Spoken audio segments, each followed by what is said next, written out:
Muntik maputol ang daliri ng isang jeepney driver matapos siyang kuyugin at saksakin ng mga nakaalitan niyang sakay ng van. Nagugat lang daw ang away sa gitgitan sa kalsada. Nasa frontline na balitang yan si Gary De Leon.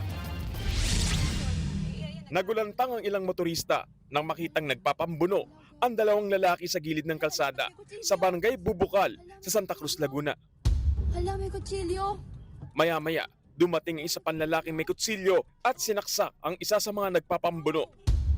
Tila pinaghihiwalay pa sila ng dumating na lalaki pero hindi pa rin sila nagpaawat. May nangampas din ng bakal sa isa sa mga nangaaway pero di pa rin natigil ang gulo. Umalis na lang ang kumukuha ng video dahil sa takot. January 4 pa yan nangyari. Napagalamang isang jeepney driver ang nasaksak habang driver naman ng van ang kanyang kaaway. Kwento ng jeepney driver na si Billy, nagkagit-gitan sila sa kalsada. Nagpang-abot sila sa isang intersection at doon na lumala ang tensyon. Bumusina siya ng malakas. Di pinabayaan ko lang parang wala lang Dito miretso po ako papuntang Sambat. Pagdating ko po sa may Sambat, pinagmumura na po ako. Mas nagalit daw ang jeepney driver nang harangan siya ng van. Ginawa dito ni driver, iniliko yung manibela, sabay inarangkada, binundol niya kami. Doon na po ako nagalit, kaya doon na rin po ako nakapagmura sa kanila. Dito na raw bumaba ang sakay ng van at kinompronta ang jeepney driver hanggang sa magpambuno na sila. Pagkakamura ko sa kanila, galit na rin po sila. Ito naman si driver, may kutsilyo, mahaba. Bumaba na rin. Yun, hinabol niya na po ako ng saksak. Nag-iikotan po kami sa jeep. Ikot po kasi ang haba po ng kutsilyo eh.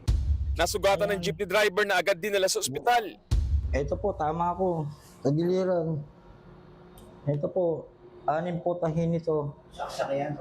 Opo. Muntik para maputol ang daliri niya sa kamay. Agad tumakas ang L300 van at ang 4 na sakay nito.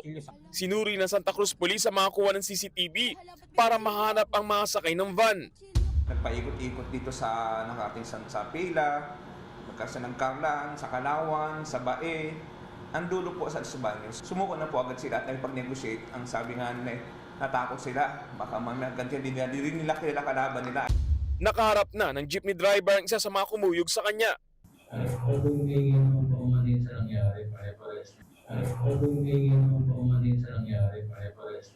Kung nakihit ng mga ulo ng laganap, hindi naman po natin gustuhan na humingi po ng pasensya. Ang jeepney driver naawa rin sa sospek dahil nalaman niya na kamag-anak rin niya ang sospek.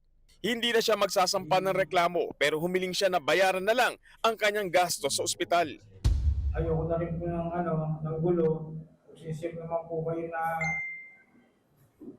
humingi ng tawad at yung mga nagastos ko po sa ospital, saka po yung lahat po ng mga hindi ko na ipasok na araw. Hindi naman po ako masamang tao at tao lang din po ako, kakamali.